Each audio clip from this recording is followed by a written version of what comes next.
Madam President, I want to take a moment to reflect on a rather infamous letter that was sent 11 years ago by the junior senator from Arkansas to the leaders in Iran. The letter was signed by 46 of his fellow Republican senators. What did it say? It incredibly warned Iranian leaders about entering into any nuclear agreement with the Obama administration without the approval of Congress. Let me read an excerpt in which the signers of this letter said, quote, "They will consider any agreement regarding your nuclear weapons program that is not approved by Congress as nothing more than an executive agreement between President Obama and Ayatollah Khomeini." Understand what was happening here. We had a coalition of countries from around the world, many of them competitive, not many of them friendly, but they all came together saying stopping Iran from developing a nuclear weapon is the right thing to do. They negotiated for 2 years on an agreement known as JCPOA, and the object, among other things, was to have careful inspection and monitoring of nuclear activity in Iran, and then have an enforceable agreement to stop them from ever developing a nuclear weapon. This letter was sent by Republican members of the Senate 11 years ago to the Ayatollah in the midst of the negotiations, telling him not to take it seriously dealing with the White House because the agreement had to be approved by Congress. The letter sent by the senator from Arkansas went on to say, the next president could revoke such an executive agreement with the stroke of a pen, and future Congresses could modify the terms of the agreement at any time. What the senator from Arkansas was basically saying to the Ayatollah was, don't waste your time negotiating with this president because we can decide at a later time to reverse whatever he decided on. 47 Republican senators sent this unprecedented letter in the midst of the negotiation with Iran to Iranian leaders during this sensitive period. More than 24 of those senators are still here today. Presumably, they are drafting the same letter now to remind the Iranian leadership about the risks of doing any such deal with President Trump as well.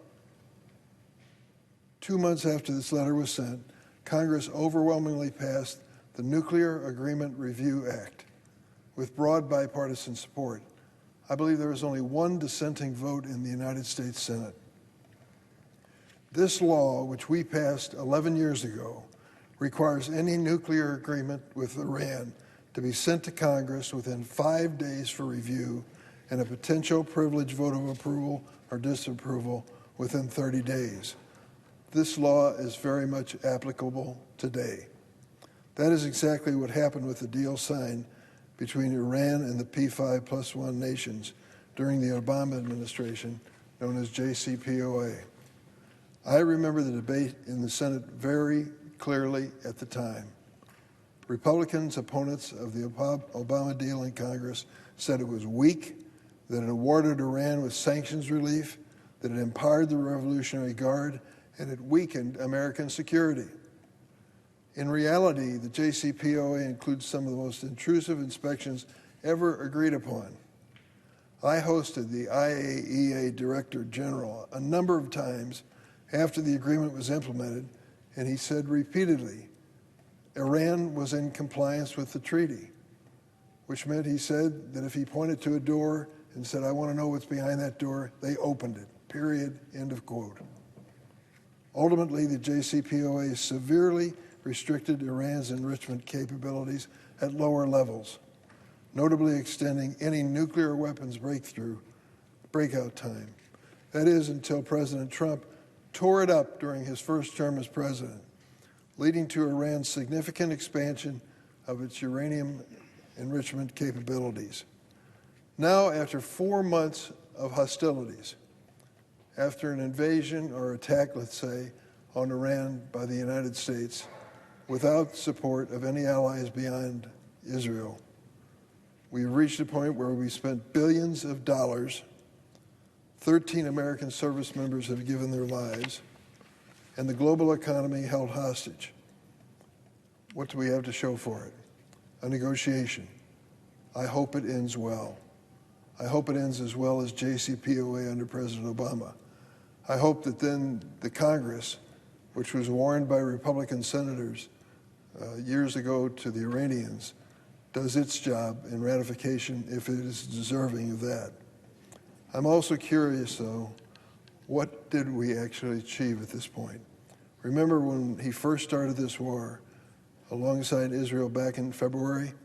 The president gave several different rationales. Destroying Iran's military capabilities was one of his goals. Ending its nuclear ambitions was another. Regime change, even liberating the Iranian people. On each of these issues, we have seen little or no progress. Instead, President Trump seems to have signed an ambiguous deal with terms far more favorable to Iran and more vague than Obama's JCPOA. Iran is emerging from Trump's ill-conceived war with an ever more emboldened group of belligerents in charge, with the Iranian people continuing to suffer. These regime hardliners suddenly have a new way to blackmail the United States.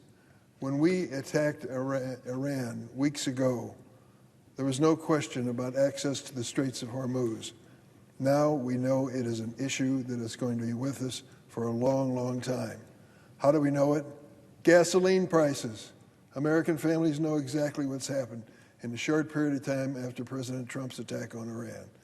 The cost of gasoline has gone up dramatically, diesel as well. So they can bomb American and allied targets in the region and continue to cause mayhem in the Straits of Hormuz with their proxies. The Iranians are in a stronger position today than when we attacked initially. They even seem to have blackmailed their way into a $300 billion reconstruction fund, a commitment from unspecified sources. Who's putting this money on the table?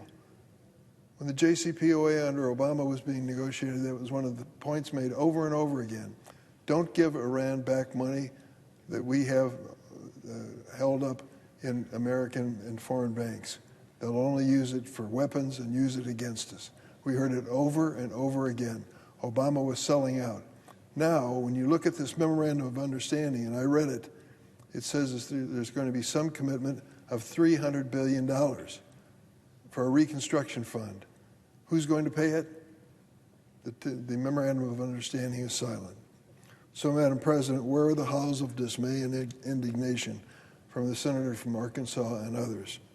After all, President Trump petulantly walked away from a deal that by all accounts was measurably constraining Iran's nuclear program with rigorous inspections. President Trump closed down that agreement in his first term as president. And what is President Trump's replacement? A promise of something unfortunately weaker. As I've said time and time again, it's a lot easier to start a war than it is to end one. We should not be risking any further American lives and taxpayers' dollars on this unnecessary, unconstitutional war. But let me be clear, as the junior senator from Arkansas and his 46 colleagues were 11 years ago, the terms of any nuclear agreement with Iran must come to Congress for review as required by the Iran Nuclear Agreement Review Act. The requirements under this law are not waivable or open to interpretation, no matter who the president may be. Until then, the president may not move forward with any sanctions, related relief, or final implementation of any agreement. I look forward to working with my colleagues on the other side of the aisle to hold President Trump to the same standard they held President Obama to 11 years ago. Madam President, I ask unanimous consent that the letter I referred to from the senator from Arkansas be entered into the record. Without objection. I yield the floor.